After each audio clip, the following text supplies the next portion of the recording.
नमस्कार. श्री स्वामी समर्थ सर्वांना. पुन्हा एकदा तुमच्या सर्वांचं अगदी मनापासून माझ्या यूट्यूब चॅनलमध्ये स्वागत आहे. चला तर मग श्री स्वामी समर्थांच्या चरणांना वंदन करून आजच्या व्हिडिओला सुरुवात करूया. तर धनतेरसच्या दिवशी तुम्हाला अशी कोणती एक वस्तू आहे तर ती वस्तू कोणालाही द्यायची नाही. तर ती वस्तू कोणती आहे हीच संपूर्ण माहिती आपण आजच्या व्हिडिओमधून पाहणार आहोत. तर व्हिडिओ हा स्किप न करता शेवटपर्यंत नक्की पहा. धनत्रयोदशी ही 18 ऑक्टोबर शनिवारी, त्रयोदशी तिथी ही दुपारी 12:20 सुरू होईल आणि 19 ऑक्टोबर रविवारी दुपारी 1:12 त्रयोदशी तिथी ही समाप्त होईल. तर ज्या दिवशी प्रदोष काळामध्ये संध्याकाळच्या वेळी कार्तिक कृष्ण त्रयोदशी तिथी लागते त्याच दिवशी धनत्रयोदशीचा सण हा साजरा केला जातो. धनत्रयोदशी हा दिवाळीचा पहिला दिवस आहे, जो की अश्विन महिन्याच्या कृष्ण पक्षातील त्रयोदशीला येतो. या दिवशी समुद्र मंथनामधून औषध आणि आरोग्याचे देव धन्वंतरी प्रकट झाल्यामुळे त्यांची पूजा करायची असते. या दिवशी लक्ष्मी माता यांची पूजा आणि सोनं, भांडी यासारख्या वस्तू देखील खरेदी केल्या जातात. समुद्र मंथनामधून धन्वंतरी हे बाहेर आल्यामुळे या दिवसाला धन्वंतरी जयंती असं देखील म्हणतात, कारण ते आरोग्याचं प्रतीक मानलं जातं. धनत्रयोदशीला माता लक्ष्मीची देखील पूजा केली जाते, कारण हा दिवस हा समृद्धी आणि संपत्तीशी संबंधित आहे. म्हणून धनत्रयोदशीला माता लक्ष्मीची देखील पूजा केली जाते. तर धनतेरसच्या दिवशी तुम्हाला सायंकाळी अशी एक कोणती वस्तू आहे जी की कोणालाही द्यायची नाही.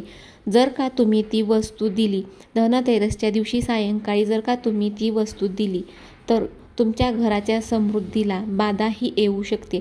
घरामधील सुख समृद्धी ही निघून जाऊ शकते. त्यामुळे तुम्ही धनतेरसच्या दिवशी ही एक वस्तू आहे ती कोणालाही द्यायची नाही. तर धनतेरसच्या दिवशी मीठ हे तुम्ही कोणालाही द्यायचं नाही, कारण मीठ हे समुद्राचे उत्पादन असून त्याचा संबंध हा देवी लक्ष्मी माताशी जोडला जातो. त्यामुळे धनत्रयोदशीच्या संध्याकाळी मीठ हे उधार कोणालाही द्यायचं नाही. जर तुम्ही धनत्रयोदशीच्या संध्याकाळी मीठ कोणालाही दिलं तर तुमच्या घरामधील समृद्धी, सुख, शांती ही निघून जाईल.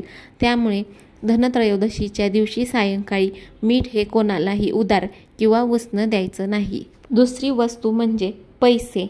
पैसे हे तुम्ही त्या दिवशी कोणालाही द्यायचं नाहीत किंवा कर्ज देणं घेणं देखील करायचं नाही.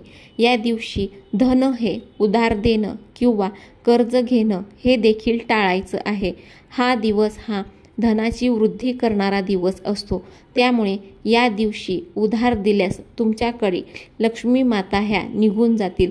जर का तुम्ही पैसे दुसऱ्या कोणाला दिले तर माता लक्ष्मीला बाहेरचा रस्ता दाखवणे याप्रमाणे होतो.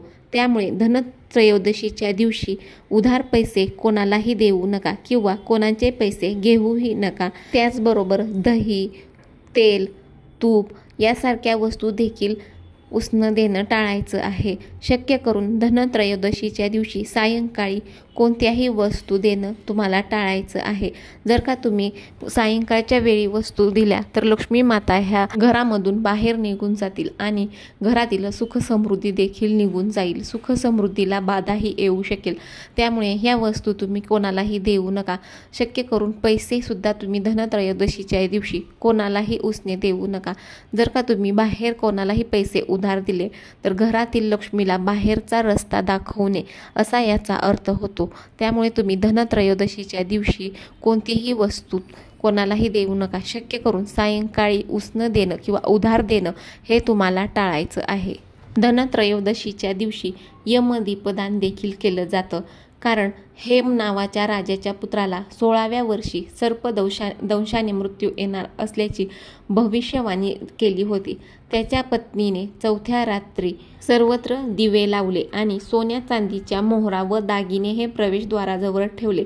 यमराज जेव्हा सर्परूपामध्ये आले तेव्हा दिव्यांच्या आणि दागिन्यांच्या तेजाने त्यांचे डोळे हे दिपले आणि त्यांना राजपुत्र दिसला नाही, त्यामुळे ते परत गेले. अशा प्रकारे राजपुत्राचे प्राण हे वाचले होते. याच कारणामुळे धनत्रयोदशीच्या रात्री यमराजासाठी देखील घराबाहेर दक्षिण दिशेला यमदीप हा लावला जातो. याला यमदीपदान देखील म्हणतात.